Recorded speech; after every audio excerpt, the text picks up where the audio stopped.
Well, good morning, guys. I wound up with a migraine and had to take some medicine that meant that I can't drive to the shop and work on the stuff I was going to work on and the stuff that I could be doing today, other than the couple of really challenging things that I don't feel comfortable starting with a head full of migraine meds. The other big box of stuff has not shown up. So what we're going to do today is we are going to look at locking mechanisms and just kind of some of the changes across the gambit with locking mechanisms. So stand by. If you're wearing headphones, turn the volume down because here comes the music.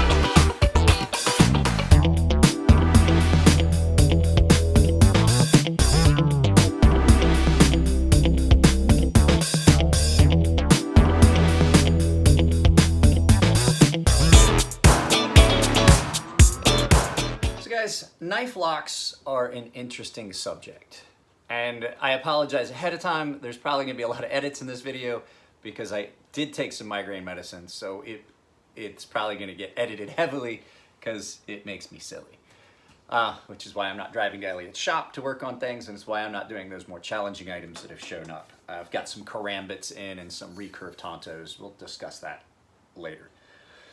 So, knife locks. Well, knife locks didn't come about until we made the switch from fixed blade to folding knife. Now, for a long time, all you had was a fixed blade knife because that's all we had the technology for. And then somewhere along the line, someone decided it would be really nice if I could take this knife and not have to have it in something maybe less hazardous, it's awkward, it's taking up space. And somebody thought, wouldn't it be nice if I could just have a knife in my pocket? And so they put in a small hinge or pivot. And some of the first ones were just simply that. Now this one does have an adaptation that I'm going to talk about. So a lot of them were just simply this. There is no lock on this knife. There is no spring. It is simply two different, well, technically three when you talk about the pivot. It's basically just a couple pieces of metal. This is pinned into a U. The blade is then pinned in, and it just is free to cut. What they have done on this is your only lock. That little thumb mechanism, that's what you put your thumb on so it doesn't fold up on your fingers. Not the safest design, but more convenient than this. So those were your first ones, and there's a couple different ideas behind it. And so there was these. I only have this as a true friction folder, springless mechanism. And then we kind of went and like, hey, somebody decided it would be really nice is if this knife that I have had some kind of a lock to it, some sort of locking mechanism of some sorts. And then somebody just being brilliant, said, hey, what about we put a spring in there, and the tension of the spring will hold it open, and you have to overcome that, and it can take a good bit. So then came basically like your little slip joint with the back spring. This one actually has a lock. This one has a lock to prevent you from, this was my old sailor's knife. This one has a lock to prevent you from closing your marlin spike. I don't know why. I don't know why you would need a lock for that, but not a lock for the blade. And that lock is simple. It is a lot like the kudu, which I wish I had, which is a ring lock. This just is a lever that's on the handle as opposed to like the ring on the spine. So other cultures have handled these locking mechanisms a little differently. These ones were prevalent in Europe and the United States. In the Philippines, they went about it a different way. They came up with enclosing the blade inside two handles that were independent and free from each other. And basically your blade sits in between two handles. And then your lock for those handles is there. And now you have a folding knife that's completely safe, completely enclosed until you disengage the lock. And now I have basically the equivalent of what would be a full fixed blade, but taking up so much less space. This versus this. So hang on a second. Now that we've discussed some of the history of it and went through some of that, you know, we had slip joints. We're going to get into the ones that are more mechanical, and I'm going to do some video, up close video of some of those mechanisms so you can see them a little bit better. Geez, I hope this video is going the way I want. I'm going to have to really look at this and edit. So, like I said, in the Philippines, they came up with this. Well, in France, Opnel has been around forever. Opnel came up with a different solution, and I think it's really good. And when I said ring lock on the kudu, different kind of ring lock. This is what I consider a ring lock. So this is a knife that was done for me by a customer. I'm going to turn this around. I'm going to show you. This was a gift to me. I have several Opnel knives. These things are great, but we're going to take a quick look at the locking mechanism on this. So like I said, this is what I consider a ring lock. Now, Opnel has modified this now since the first one I ever bought. This is a new thing, but this is what I consider a ring lock, and you just simply turn that ring, and now it blocks. It's just a simple mechanism that just completely blocks the blade from going anywhere. So it is a simple lock mechanism, but it is very effective. It's really hard to have that knife fail with that ring on there. Now, the thing was though, these things over time, this one's still real stiff. These things over time will start to get a little loose as the wood and the pin that is your pivot start to degrade. Focus. And so they'll get sloppy. Well, Opnel then came out and they have modified their ring lock now to where it has a closed lock position as well. So this actually locks in the open and closed position. Very effective for a good work knife, something that you would want to have, that you didn't want to slip. This is an Opnel number 10. It's a big knife. They get incredibly sharp because they're super thin. And it's just a precaution now. That blade will not come shut on your hands, which was one of the points of the lock. You know, like I said, they had made all that improvements to make it a folding knife, but then people realized that over time they want to try and go closed if you don't have a lock on them. So there's the Opnel's ring lock. But as you can see, that's not something you can manipulate one-handed, because there's a lot of friction in there and stuff like that. It's a very, very simple mechanism. So after the ring lock and the spring back lock, which was just two different ways to get to the same end, someone came up with an idea that, hey, we gotta have something that really, really just locks in place. And so then came a lock that I really like. It's a good one. Is the back lock. Now there's a lot of different versions of the back lock, and it's really a simple mechanism as well. Instead of just using just the spring like you have, because there is a spring in here, you can see it lift up, that back spring, the main spring. You can actually see the main spring down in there, and I'm going to turn around so we can look at it. But basically it's a key and a cutout, and the little keyed part just falls down in. It can't get out until you put pressure on the back, and there's a pivot here, and you overcome that spring tension, and then allows the blade to then rotate. And so let's turn it around and look at that one. All right, so this is a back lock. This is on my Spyderco Matriarch 2. And what you can see here is, if you look down here, here is your key right there.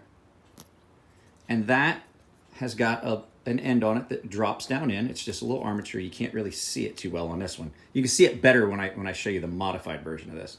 And then right here, right there, is the little cutout that key drops into. And it's just a simple matter of, as you open this knife, you overcome the spring, and then when you get to a point, that key, that little notch, drops down, or that key drops into that little notch and locks it. And this is a really robust, really secure lock mechanism. It's been used for years. Then to open it, you overcome that spring, you lift that up out, and you drop it, and it comes back down nice and flat. And there's spring tension on that so it doesn't just fall open in your pocket. Here's another one. Let's see, can you see this one better? This one's got a different, this was a gift from my father. This isn't a Barlow. But I mean, it's the same thing. Let's see how dirty this one is. There, see, you can see that the key, the path for the key a little bit better. And then, like I said, it just sits there and, oopsies, it sits there under spring. And then when you open it, it drops down in as well. This one has got a really good spring. You can hear it snap. I need to clean this up and polish the bolsters. So there is your back lock. Now, the Triad lock, which is just a variation of that, has changed that a little bit. And so what you have is on this, you have a much bigger, beefier cutout. When you lift this up, you can actually see how much more travel there is, how much more that's going to drop in. And then there is this pin here that takes the tension. All the tension that's in that lock is translated to that pin instead of the two faces of the lock. That's something I would describe later when I talk about how this lock, I might do a video comparing this to the back lock. But basically they are very similar. It just, this is a much more robust version of it. It's keyed in way deeper. And I think on this one, you can even see it better. Look at how much height that has. And then look at the size of that spot that key is going to drop into. And then this pin here absorbs blade force from where it touches right there. That additional pin is what makes the Triad lock so robust. It is probably the strongest one that I know of on the market. Like I said, guys, down in here, you can see the main spring. That spring right there is the only thing that's putting tension on here. It's lifting up, and you have to overcome that at the pivot and just lift that up and then drop it back down. So there's your main spring. I know I forgot to add it in, so I will edit this in before what I just was talking about.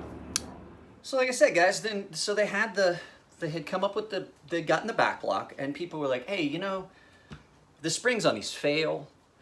There's some issues with, as they get older, then you start getting some play this way, back and forth. So if this one has a little, if you put tension here, and then that means that as that's deforming, there's a chance that lock could fail. Lockbacks over time will lose their robust lockup. So somebody said, hey, what if we put the lock in front of the blade in any downward angle on the spine, like this, instead of trying to overcome the force this way, which is leading to deformation, what if it had to come down and compress upon that piece of material that's acting as the lock so that it would be a more robust lock going this way? This basically is just so the knife does not close on your fingers. And so people are like, yeah, people do a lot harder work and stuff like that, and sometimes there's just weird angles and the knife could fail. What could we do to put something in the way? And so then you know, I know some of these happened linearly at the same time, so people started looking at that lockback and thought, hey, what if we put a liner in there and just did a cutout and turned that into a spring, and then it would just kick over when it reached a point, and it would only kick over so far, and then it would lock in, and then any downward pressure here, you have to overcome and deform that entire bar of thin stock of material. Less moving parts, it gives you much freer action. You can do things one-handed. It allows you to open one-handed and close one-handed. Not necessarily the safest way, but you know. So liner locks started allowing people to, it's an easier mechanism. It's an easier mechanism. It doesn't have any additional parts. It is simply just one piece of steel that is cut and then bent up, and then the handles go over top of it. Well, the thing is with that, and we're going to look at both of these real close. The thing is with that's not a real thick piece of material, and you got handles and stuff, and some people were looking at it and saying, hey, what if we what if we did something completely different, but along the same lines? What if the whole handle wound up being the lock? And then comes the Reeves integral lock, which is basically just frame lock. It's not any different than a liner lock. As a matter of fact, people say that he invented the frame lock. He really didn't. It's just a modified design of the liner lock, which had been out for a while. But let's take a look at how these work, and I'll kind of explain it. It's a very simple mechanism. So let's turn it around. Well, look, most of you guys know I love frame locks. And it's just because I've gotten so used to them that it's my go-to, because when I have other knives in my pocket, I look like an idiot because then I forget how to close them. I'm reaching for, like, what the hell? So let's turn this around and look at how these work. So these are very, very simple. Basically what this is there is a notch cut in, going this way. It's cut in like this. I mean, it's easy to show you. It's cut in like this, it's brought down, and then the material is meant to marry at a certain point on the blade, so those wind up getting milled evenly so that they can engage. What happens is they cut out a small piece of material on this. It looks just like this on the inside. They cut out a small piece of material, marry it up, and then they take a little bit of material out here, bend it over to turn it into a spring. So there's your liner lock. But you can see the liner lock, well, this is pretty strong. Liner locks don't have as much material. And then you also have extra handles on the outside, which can be cool if, like, you wanted something like this where you could have a design. You can't necessarily do that with a frame lock. They did the frame lock, which was a modification of the liner lock, where basically it just took an entire piece of steel or titanium and did the same thing. That is the exact same principle you have at play in a liner lock. But there's less moving parts, really, because there's no scales and things like that. And so you wind up 2 pieces of material versus 4 pieces of material for your handle. So people will love this design. It came out and it was the go-to thing forever. I have numerous frame locks. I love frame locks. All of my Ferrum Forges are frame locks. But some people were like, well, what if I wanted a frame lock, but I wanted to have material like this that was more attractive and things like that? Well, then comes Kershaw with a novel idea. What if we took the same basic concept of a frame lock and just added an extra piece? And so what they came up with was a sub-frame lock.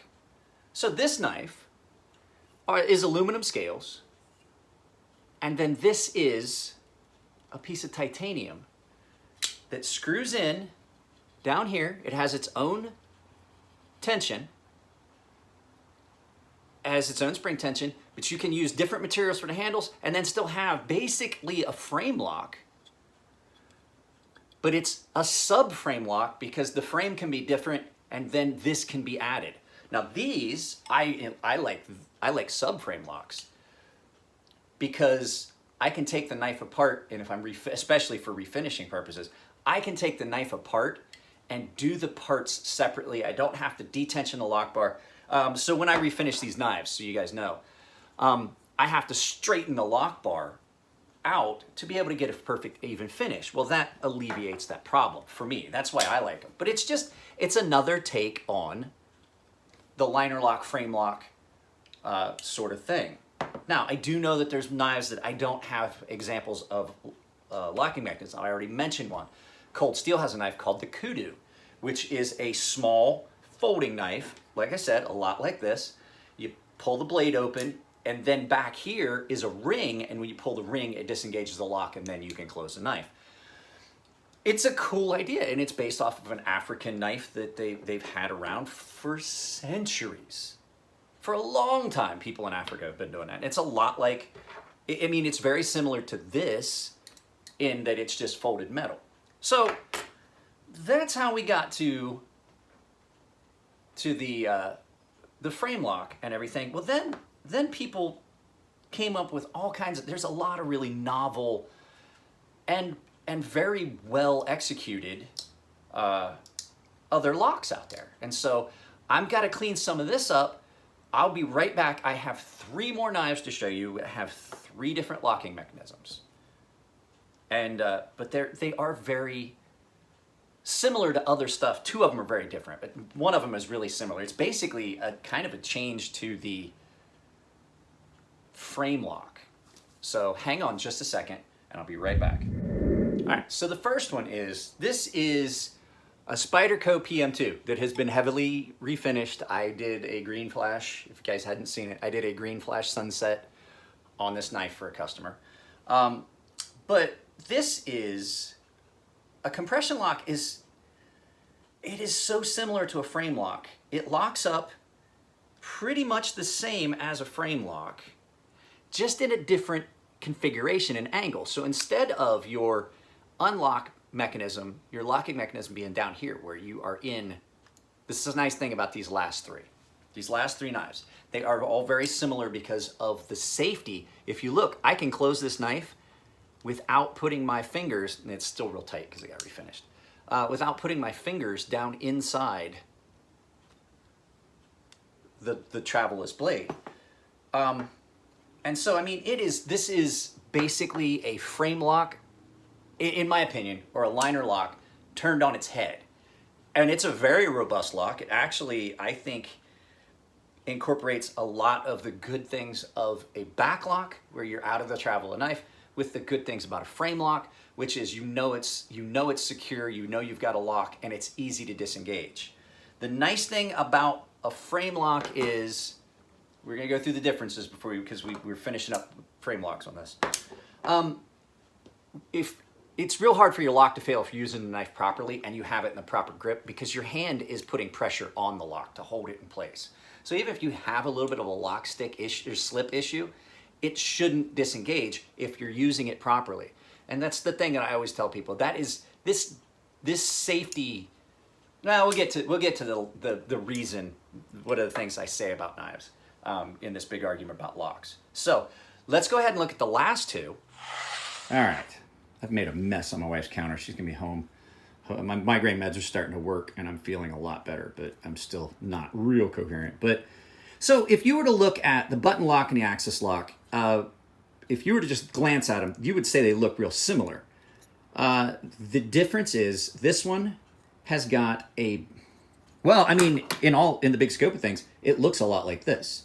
There is a barrel in there with a spot that the blade is touching against that's locking it closed.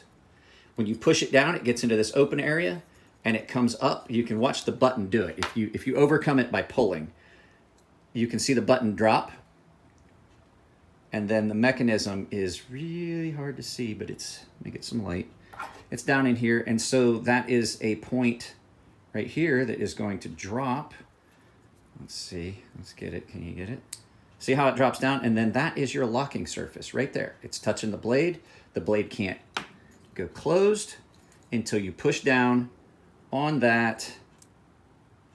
There we go. That's a really good view of it. Push down on that plunger. It lifts past. Then it comes back down. When it gets to here, let's see, are we going to be able to get a view of it dropping in? No, we can't. Not really. But that's your button lock. And so all you're doing is you're just moving, you're pushing down to move the lock out of the way. Well, we also have the axis lock. And it's a lot like that, except instead of pushing down, you're basically doing the same thing by pulling back. Now, this is not a flipper. This doesn't have a flipper tab, but this is a very, very reliable lock mechanism that Benchmade uses. They use their axis lock. I like the axis lock. It is probably one of my favorite locks on the market. I just know that over time, this is already developing some play. And these are prone to getting gunk in them a little bit more than some of the other mechanisms. Along your lock is that, your lock is this. I'm trying to get in focus for you guys, right there. So you can see it's pretty grubby. You see it's pretty grubby, and what happens is it can get a bunch of crap in it that can interfere with its ability to make its travel all the way forward. But the nice thing too is it's got a lot of room to clean up. So guys, that was my take on just the basic knife locks. Now, I do 100% know that I glossed over and missed a whole bunch of other locks, and that's because, I mean, I got a roller lock in there, I've got that snap lock here, but they all are basically along the same concepts. Even this snap lock, it's got a physical lock. It's a spring, it's like an integral lock. You have to push out, and when you push out, it opens the gap, and then it locks back in, and you have to perform the opposite. It's basically the same thing. It's noisy, I don't like it. And I do know that there's other locks out there, like any of the Gavin Hawk lock mechanisms, stuff like that, and they can be really unique, interesting designs. And then you've got autos. Autos, I showed you the mechanism in here where it's a matter of two gates, and you have to have a certain amount of tension on the carrier that's putting spring tension on things to overcome that lock. And so yes, I do know that there are locks that I did not touch on, but these were just the basics, and these are the ones that I like, and these are the ones that I feel are the locks that, like, out of the locks here at this table, there are a couple that I feel are really robust, really good. And then I have, you know, can I admit that this lock and this lock are probably in the long run a more secure option, especially this, than a frame lock? Yeah, I can. But the fact is, if you're using a knife properly, that lock is just a secondary mechanism. Your lock is a secondary mechanism. You using the knife properly should be the first safety mechanism that goes in place. And that means you don't pry on things. You're not digging on things. You're not pushing on it with the spine to try and set a spring. I've seen guys do that. I've seen guys like get like a knife like this in their hand and like trying to set a spring, and then they'll torque down on it. I'm like, dude, there's a tool for that. Use a fucking screwdriver. And you know, you're just expecting him to get his finger in there enough that he breaks and it closes on his hand because he's got a lot of downward tension. If you're using a knife properly, the lock should be just there as a secondary catch. You using your brain properly and using the knife properly should be the first safety feature of any knife. So, guys, I don't know, this is probably gonna be a little bit longer video. I haven't started the edit yet. I wanted to talk about this more in depth, but I knew it would wind up being a very long video. Elliot and I geek out on stuff like this. Like, we would talk about the merits of one lock versus the other. That might be something we want to do in a live feed. And like I said, I did not do a live feed this morning. I am going to start slowing back on the live feeds. I think I went the wrong direction with it. I think live feeds are a good idea, but I don't think doing one every day is. I think people got bored with it. I know there's some people that commented when I said let me turn this down just a little bit more. I commented and said I was going to not do as many live feeds, and there was a bunch of people. I was like, dude, that's what I look forward to every morning when I get home from work. And I'm like, yeah, but it's just, I've seen a steady decline in what people are watching, and if I'm doing live feeds all the time, what I think I'm doing is I'm not putting up any useful content, and so the stuff I'm putting up is cookie cutter stuff, and I would much rather have the content be more robust content. The viewers are going to enjoy more information. I'm going to start saving my pontificating till the end, like now. So yeah, that's it, guys. That's locks that I've seen, and like kind of the history of where we go with them. Knives have been around for a very long time. Folding knives have been around for a long time. Locks are a more recent invention, and the fact that there's people that are out there, Andrew Demko, going out and trying to find new locks. I have his 8015, one of the Demko 8015s here from Cold Steel. And that's an interesting lock. And I'm glad that there's people out there that are looking at things and thinking, hey, how can we improve this?